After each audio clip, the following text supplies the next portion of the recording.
Hey guys, welcome back. We're still celebrating G season here. Remember to use that G season hashtag during this summer season if you're working on anything G related. We're taking a look at a series of kits from G Unit, which is a Gundam Wing side story, and today we're looking at the Hydra.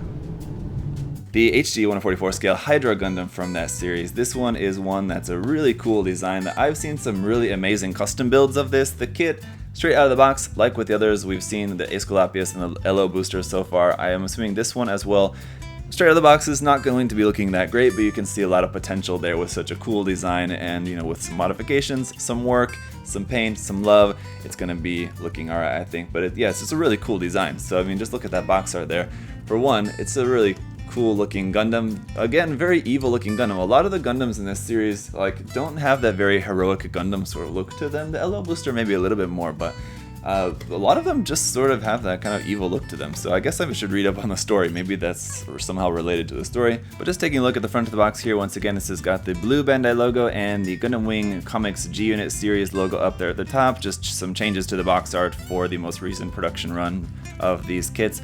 And then on the end of the box, you got the 04s. This is the fourth kit in the HG G-Unit series lineup. And then on the side of the box here, you can see a built-up, painted-up sample build there, showing the front and back what the kit is going to look like when it's all built and painted. And it looks great. I gotta say, this kit is definitely one of the better-looking ones just in terms of its proportions. So it's still, I think, could use some adjustments, but the proportions of this kit actually don't look too bad compared to the other ones. It looks a little bit better, I think. So it's looking great there. And then you can see what the mobile armor form looks like. It's basically just got the legs folded up, and it's looking very much like the Zeong there, with just floating Gundam with no legs, and there's a massive skirt section there.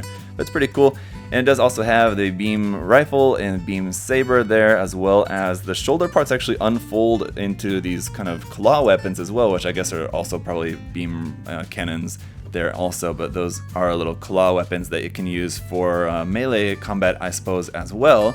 And around on the other side, there's just a little advertisement for the fifth kit in the lineup, which is the Gundam Grip, which is the next kit that we're going to be taking a look at. That's going to be the fourth and final installment in this series of G-Unit HG kit reviews. So like I said, I've been waiting long enough to check out this kit. I can't wait to get this box open, get this kit built up, and see what kind of potential lies inside there for us to make something pretty cool with the Hydra Gundam. So let's check it out, shall we? So in here we've got 3 bags of runners once again, and then our instruction manual. And like with the others in the line, on the front of the instruction manual is just a nice big photograph here of the painted sample build, and it's looking very nice. Of course, not going to look that nice straight out of the box, but it's a good reference image to use for when you're painting your kit. Background here, a look at the back side of the transformed mode, and so there's that cool detail there on the back, and then the claws and everything extended out. And then here, just the back side of what it looks like in its normal form. So you can see it's just slightly different. Basically, this part is folded down, or it's folded up here, folded down here, I guess. And is it just me, or that's a kind of face on the back side of the head, right? Does the head rotate and change its form in the manga? I don't know. I have a feeling that that head is supposed to rotate, and it does have different faces. It feels like, but I'm not sure. It doesn't show anywhere here in the manual, but let me know if you guys know anything more about that. On the inside here, just another look at the mobile armor form and some more information there, all in Japanese. Some more detailed images down here of the weaponry and things, and then over here in the comic file, some images from the manga, and then a nice big illustration there. The artwork for the Gundam looks great. The pilot figure down here looking very much like Treize, but I guess a ginger Treize, Kushunada. And yeah, it looks pretty cool. Alright, then we have our parts list, which is basically just 1, 2, 3 runners. That's all we're going to have included with this, it looks like. Pretty simple. And then just the construction. It all goes pretty normal along here to the final construction, and then just how to use the claws. And where does the how to do the transformation? I guess it's sort of explained in this section here. Basically, you're just kind of folding up the legs, I suppose. So not really the clearest illustration for that, but I assume it's pretty easy to figure out. So here is the foil sticker sheet for it, and it's got some foil stickers on there. It's not quite, I feel like, as bad as the Aesculapius or the LO booster, but it does definitely have a lot of color correcting stickers still on here. Then our marking stickers here as well. We got some basic caution markings and things. Then you have that kind of yellow scorpion looking logo that it's got on it there as well. And then PC115 here for our polycaps, the same runner as the previous 2 kits, but this one is now in light gray. It's a different color, and we've got 2 polycap runners included with this kit, so we're going to be using lots of polycaps. But fortunately, taking a look at the A runner here, it looks like we don't need to use the polycap hands as we have some actual hand parts included on here and a few different options actually, so that's pretty nice. You also have the beam saber up there in clear orange, and once again the handle is molded in together with this saber effect part unfortunately, but you got some red over here on the side and then this dark brown color for the main color of the Gundam. Then we're going to be a bunch more parts in that dark brown color, some very large parts, but some nice detail on there.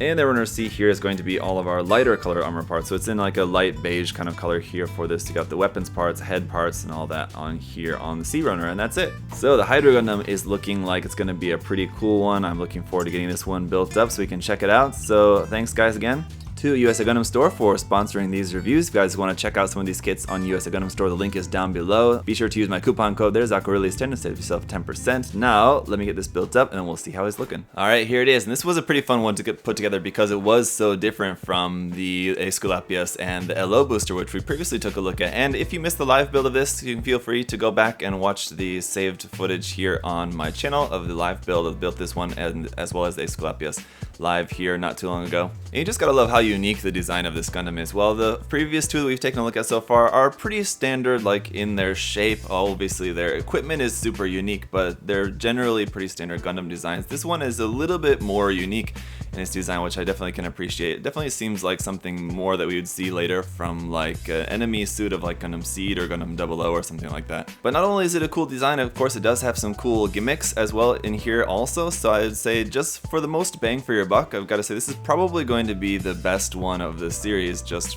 for that. I'm not sure if you're not really too into the design though, of course some of you might be more interested in some of the other ones, but let's take a closer look here. So let's start off by taking a look at the stickers here. You got stickers there for the eyes, ones to cover the front of the face in white and red stickers to cover the horns on the side of the head, and then for the front chest vents here you've got one sticker for the inside and then two stickers for the outside to cover this whole section there, one white sticker there at the bottom of like the cockpit hatch there I suppose, and then on the front here this big orange sticker to cover this vents on this kind of side skirt section, and then up on the backpack as well, this big sticker here on the front of this extended arm part, and then one on the back there also. And that's basically it. And as you can see, I did also put the marking stickers on around here just to have those on, just so you guys can see how those are going to look against the plastic. And then let's run through the articulation. Now this one, like with the other ones, the head kind of doesn't really move at all. You got a little bit of up and down movement basically, and that's about it.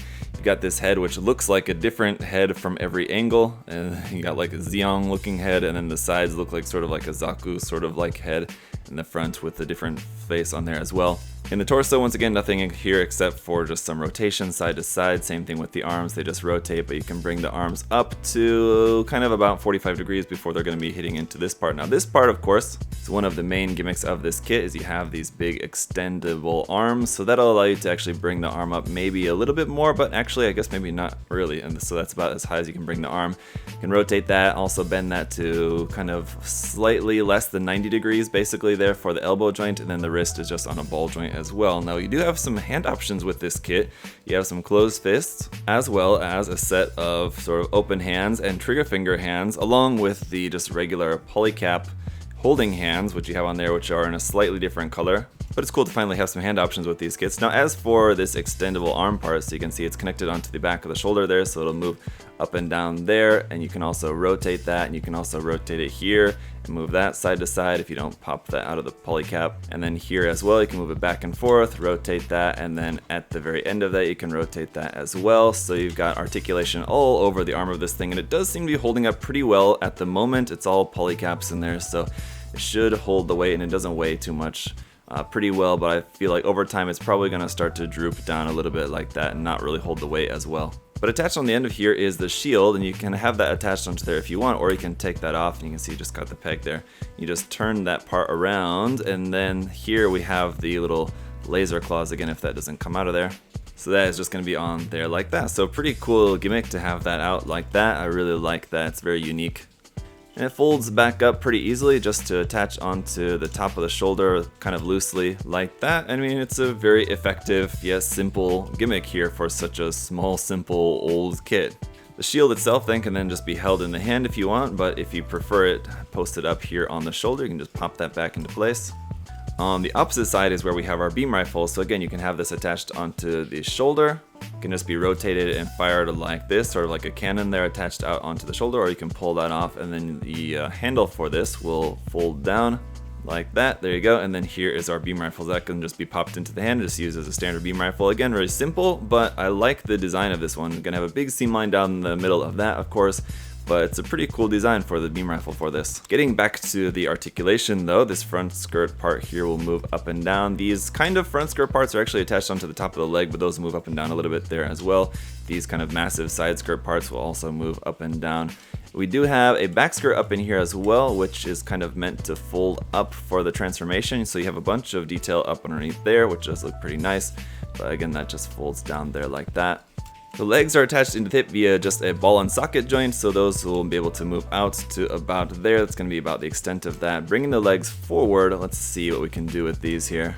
Because of the connection of the side skirt there, you can't actually bring the legs very much forward at all, so very slightly forward, and that's kind of going to be about it, unfortunately. So that kind of sucks. And then the knee bend is also going to be very limited. That is as far as you can bend the knee. You can see forward and back. That's it. So not even close to 90 degrees, not even 45 degrees there for the knee bend. So the knee bend is also pretty non-existent. The ankle itself though is alright, as that moves up and down. You can move that side to side a little bit. It's attached via a polycap ball joint in there, but that can also swing forward and back. Also, this little kind of knife part, I guess, here on the front of the toe can also be folded back. That's just for the transformation. It's typically meant to just be out as long as it's in its Gundam form here like this. But as for the transformation into its mobile armor mode, basically what you need to do is fold that back, and then you're going to fold the legs up backwards. This back skirt part, which apparently likes to fall out, it needs to be folded up and out of the way, because then these legs are going to basically kind of form a back skirt. So the leg needs to be folded kind of up backwards in on itself, up into there like that.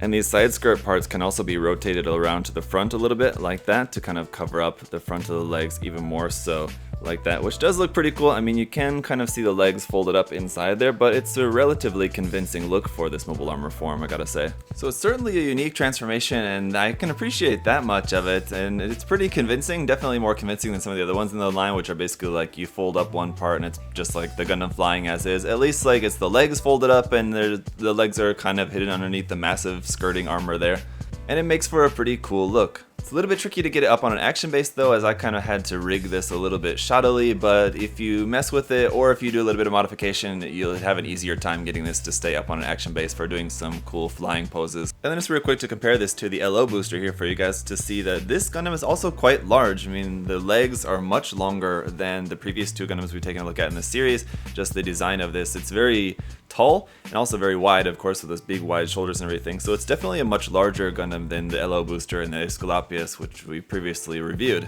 But for this kit, essentially like with the LO booster and the Esculapius before it, it's going to essentially come down to the same pros and cons. Now, basically on the con side, it's got the obvious traits of a really old kit, a really old HG kit especially, that's lacking a lot of the colors that are necessary there, especially those, a lot of colors are made up just by foil stickers on there. It's got a handful of seam lines all over the place, and the articulation is generally not very good. And now on the plus side, it does have some nice details on there, so I mean, if you do paint it all up, it is going to look pretty nice with just the detail that is there without having to add more detail to it. The amount of detail and everything is pretty good. And then just the general design is very unique, and the gimmicks, especially for this one, I think maybe even slightly more than the previous two, the gimmicks on this one do add a lot of fun, a lot of value to the kit, I think, where with the Esculapius and the LO booster, the gimmicks are cool, but this one definitely, I think, has a little bit of a leg up over those as for the gimmicks of this, because the transformation is more interesting,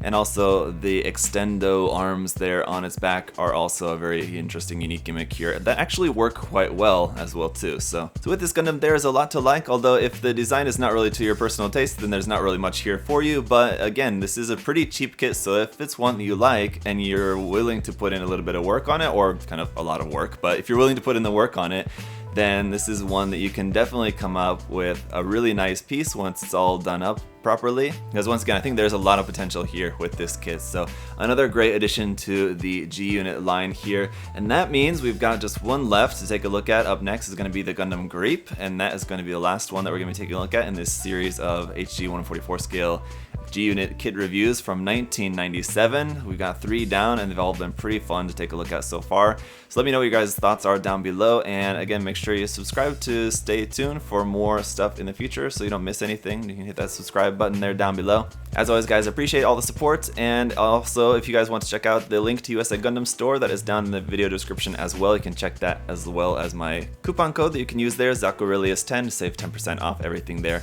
on the site. So, alright guys, hope you're having a great day. I'll see you next time. Have a good one. Bye-bye.